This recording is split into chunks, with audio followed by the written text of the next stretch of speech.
Look, this panel first is about, we all care about healthcare. We all care about those who are more vulnerable. And we're going to explore the interrelationship between what Dennis talked about in terms of the underbanked for a new hybrid business model that does not exist right now. And that hybrid business model we'll get to in terms of the pilot. So I think this will become clearer as we have a little bit more introductions. My interest in this is from seeing the needs of Ukrainian refugees who have healthcare needs and city governments that aren't able to understand what those needs are. It's from understanding some of what Paola is involved in terms of rural health in South Carolina, and probably even more specific, since I've known Dan longer, some of the work of what 86 Borders is doing, and then thinking out aloud, what would a new model look like? So I'll say more later. Why don't, Paola, do you want to go next? And then Dan. And we're going to, since we're a small group here, we're going to introduce kind of what our organizations are doing, some points, and then after that, make a few more comments, and then we can go to a Q&A. It's not on. There you go. Now it is. Okay, great. So as Marcus said, I'm with Office of Rural Health, and we are unique in the sense that we are a 501c3, and that allows us to be very creative. And we can look at different gaps leading to health disparities. And at 40 employees, whereas the normal Office of Rural Health has anywhere from 10 to 15 or less than that, we're able to address any disparity, and we partner with from hospitals to government to community partners. So we're deeply embedded into rural communities at all levels. I have some slides really quick. So they're really quick. So fall here.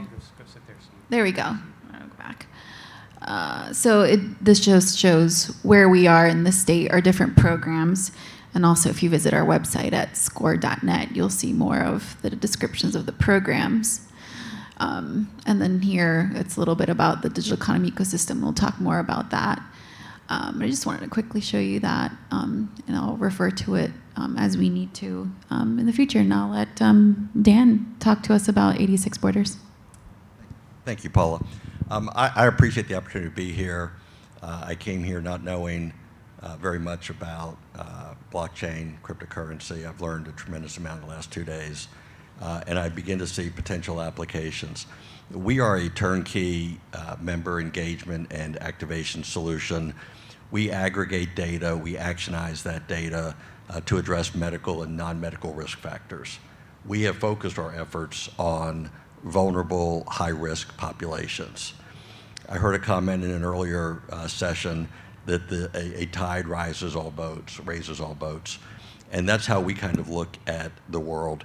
Right now, I'm looking at what we can do to change the dynamic of populations that have had generational and systemic poverty and the implications of that from a healthcare perspective. We work with health plans to address the social determinants of health. Those are things like food insecurity, housing insecurity, but it also includes financial insecurity. We have successfully leveraged incentives with those populations to change their behaviors and help them begin to exhibit better behaviors that helps them begin to exit that cycle. Whether there's opportunities here with blockchain and cryptocurrencies to begin to leverage that in this equation, that's what I'm open to and interested in exploring those conversations. Great. I've got two thoughts. One, I can ask some questions to unpack things, or we can go straight to the audience for Q&A. So if there is a question, we can go ahead and start an interesting conversation. If not, I'll ask a question to get things going. But questions? Yeah, go ahead. Just, you mind saying your first name and then so everybody can hear? My name's Nick, and I'm just interested in like a practical example of how you might apply a blockchain or digital economy to kind of work with these goals. Sorry, my name's Nick, and I was interested in a practical example about how digital economy or blockchain might facilitate better healthcare opportunities in these areas. Looking at it from a simple point of view, I think, oh, that just requires more investment. So what specific opportunities does digital assets provide this? Why don't we all take a crack at that? I'll start, and then Ollie can go, and then Dan. Because the reason your question is pertinent is we don't fully know. That's why we're having this panel. But I'll give you a vision, because that's part of what this. So let's say there was an experiment in South Carolina. About a third of the state does not have full health care access. Also in Miami-Dade County, because in Miami-Dade County, there is a crypto task force. And in that task force, there's political support. You could roll out a wallet. And that wallet could have community banking services. It could have embedded within the wallet what 86 Borders, and I think Dan will give you more examples of what he's doing, because I know he gave a description, but the details are what is interesting in terms of collecting healthcare, related data. And then you would have a lot of incentives. So for example, in El Salvador, Paola and I learned that you need ongoing incentives of different types. And I don't mean just loading a wallet with Bitcoin. I mean a lot of variety of incentives to get people to use that. The city, Miami-Dade County, or South Carolina state government, there's certain things they're interested in, which is a lot of just basic demographic profile information, some of which overlaps with what 86 Borders is doing. Community banks, and there's one community bank here, wants to provide banking-related services. And then there's education, ongoing education that needs to go. But you're asking a great question because we're in a discovery process trying to understand that. So why don't we have each person give some of their thoughts and vision, and maybe you can come back with a follow-up. So we have a great example with Office of Rural Health. And so back right when the pandemic started, I pressed the send button to the USDA for a grant that would be for digital economy ecosystems. And it was the first two were Barnwell and Williamsburg counties. And so what does that mean? So we created a roadmap with these two counties, and now it's 5 counties, it's grown to 5 counties, but it's a path to digital skills.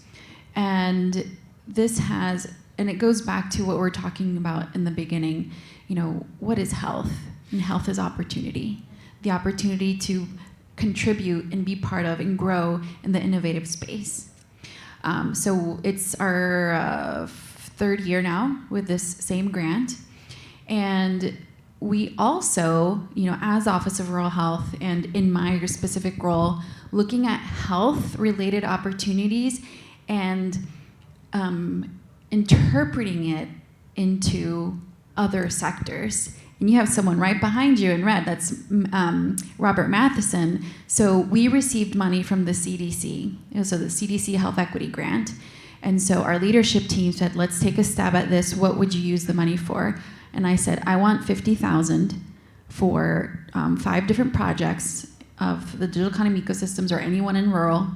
And I want it to be digital equity innovation.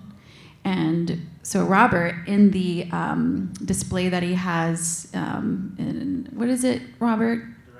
The director's room.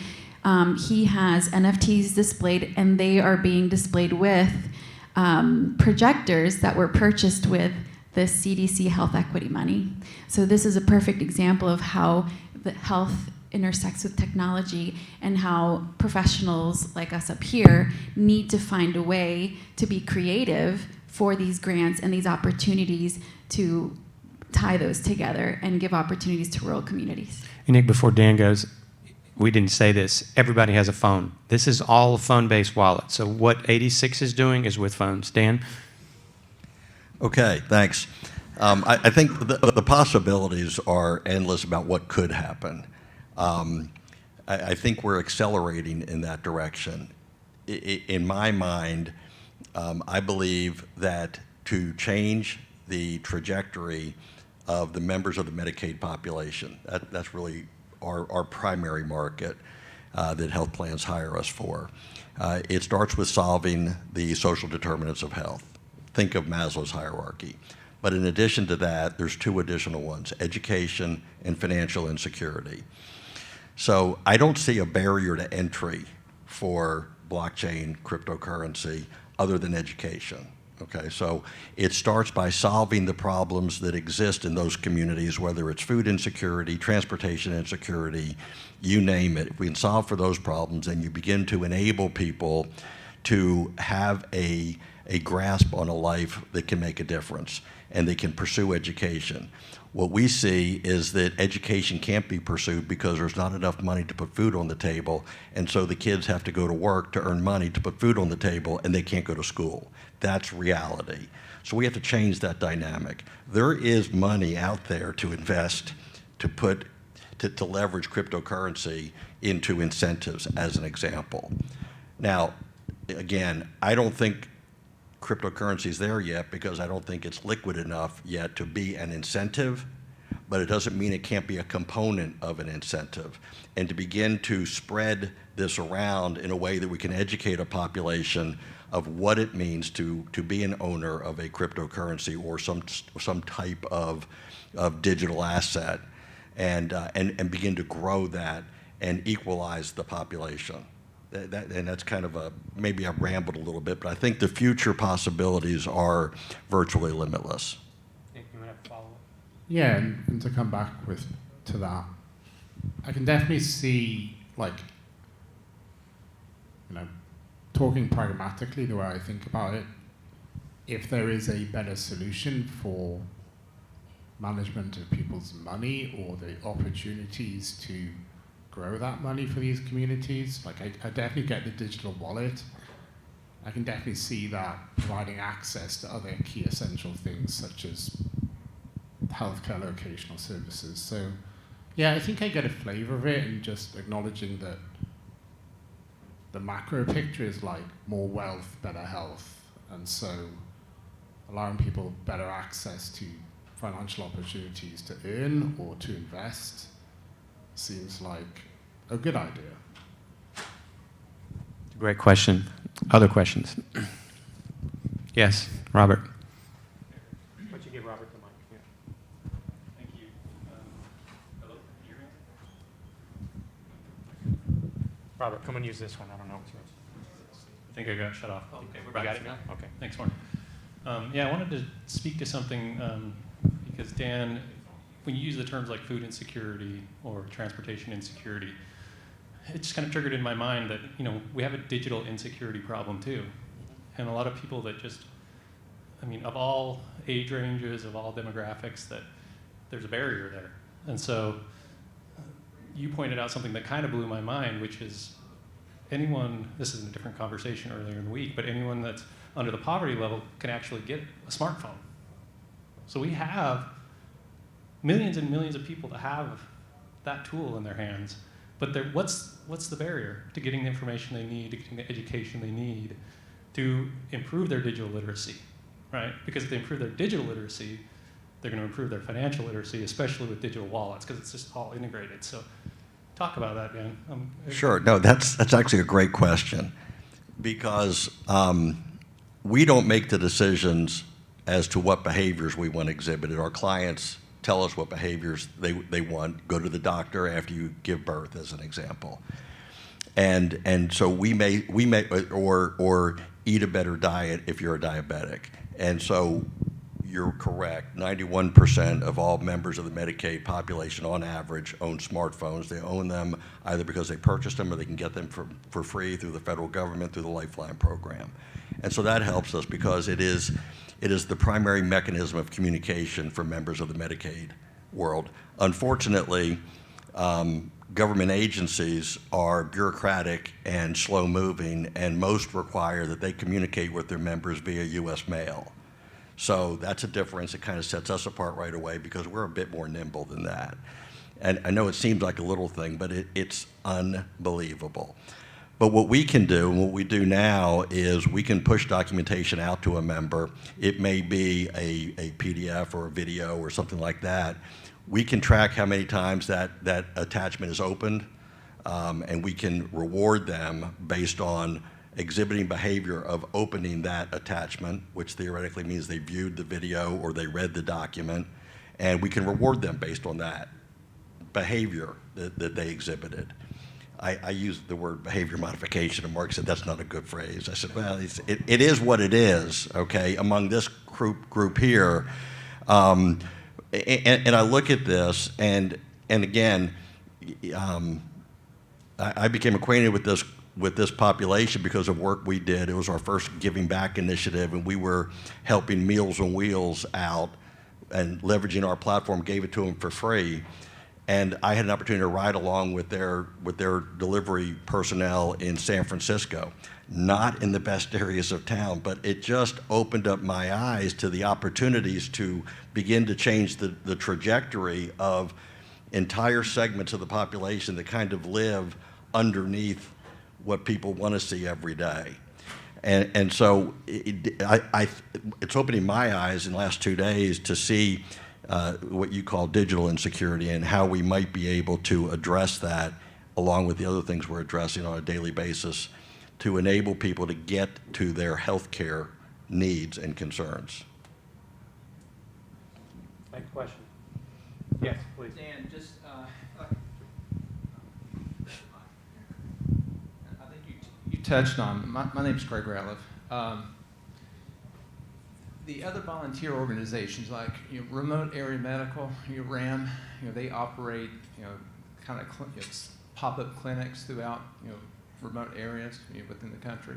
How would this, the direction that this team is going in, would that integrate these kind of volunteer organizations into this overall strategic plan, or is it just another effort, another spoke in the wheel that you'd have to go out and try to bring them into the... Maybe for the people that don't know that organization, just real quick what they do so they'll understand. Oh, I'm sorry. Yeah, so RAM is it's Remote Area Medical, and they basically have a group of volunteers that go out and into the Appalachians, remote areas, and promote dental, all different types of medical procedures.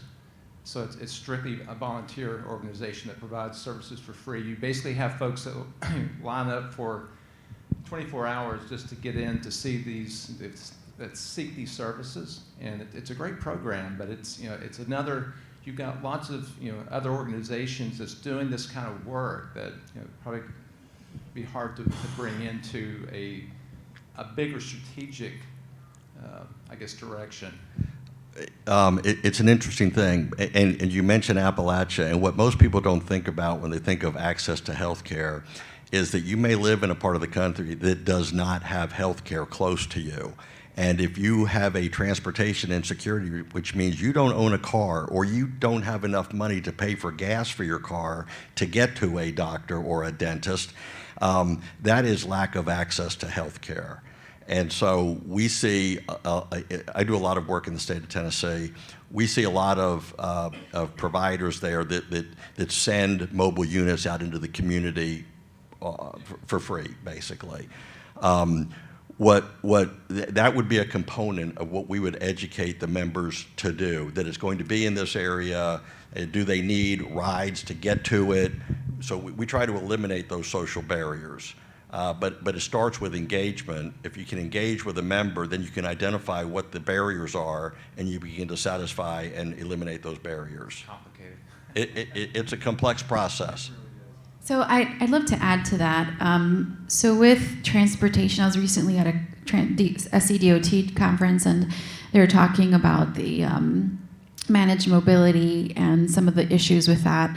And even though there's mobile units and transportation in place, there's so many issues with it, and even with the technology. So going back to, kind of marrying both questions of Robert's and Craig's is that, we must have this huge campaign of both literacy and also a uniform presence. So, an organized and structured schedule for any mobile units, because in my experience in rural areas, and even not rural, in Greenville as well, the mobile units, they're there on very strange days, and so people will show up on a Tuesday, but it's not the right Tuesday. It's like the third Tuesday of the second month when the moon's gonna be out that night or something.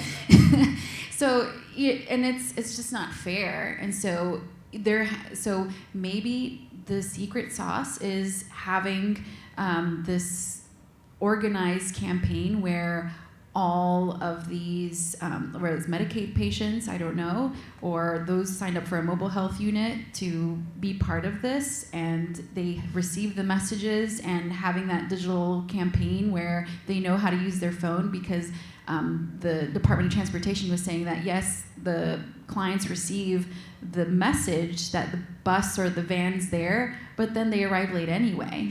That opens up a whole other thing. Is it a childcare issue? Is it because they're handicapped? Whatever, but it is very complex. Well, even the self-service, you've got infrastructure to surround. There's still areas, and even in Virginia, Eastern Tennessee, that you can't. There's pockets you cannot receive a cell signal. So you've got those challenges. And even if they have a phone, is it usable? I just got the 2-minute warning. How about other questions? Someone that has not asked a question. Dennis, yes. Yeah. I mean, a couple of years ago, I had a meeting here in Charleston with the mayor. We were talking about one of the problems they had. It was really identity. I mean, with homeless folks, they were battling the tent city at that time. Is that an issue in the rural areas? Where having proper identity and something that can be transportable as a solution might offer better access for rural health purposes. So it's more of the question for homeless people. Is that what I'm understanding? Identity in general. I mean, do we see a solution that may offer another pathway for rural health? To bring in more people that way. Is it a problem? Homelessness obviously is another topic all on its own right, but that is potentially with gentrification, people moving out of the urban areas into the rural areas. Do you see that as a possible trend? From our meetings and a lot of the issues that arise in rural areas, that has not been an identified one. We do talk more about veteran issues, like resources for veterans, and some of them are homeless. But I think a lot of the homeless population are in the metro cities, because homeless are seeking more resources and tourism, to find, to get money and different resources. And rural is not the ideal place. So honestly, we haven't really talked about that issue and how to ameliorate it. But that's a great question to pose about identity, because then you also get into mental health. And if they lose their paperwork, their ID, who are they? What if they have dementia? I mean, it's a great point that you have, and it's a great utility of the different resources like Tricia works with and with Gordon. So, Dan, I was thinking to add to his question. Let me add to that. So data that exists out there in the marketplace is historically very bad. Health plans have some of the best data, but at best, a health plan's data is still 40% inaccurate. States have worse data. What we endeavor to do is to collect and aggregate data from a variety of sources. And their sources as simple as an ADT fee from a hospital. That's admit, discharge, and transfer fee. So when people go to the emergency room, they typically give better information about themselves, and we get that on a daily basis. The interesting thing, and again, it boggles my mind, but insurance companies and other organizations like that, they play by a set of rules that are created by accountants and attorneys like reliable, repeatable processes, but they typically build those processes for the highest common denominator, not the lowest common denominator. And so, as an example, the health plans in Tennessee have to erase their data that they receive today on all the individuals they interact with, and replace it with the data that exists on the federal rolls for those same people, which is terrible data. But we don't have to do that. So they rely upon us to become a data lake for them, in essence, because we get data every day, and our data becomes better data than theirs, and every day it becomes better and better.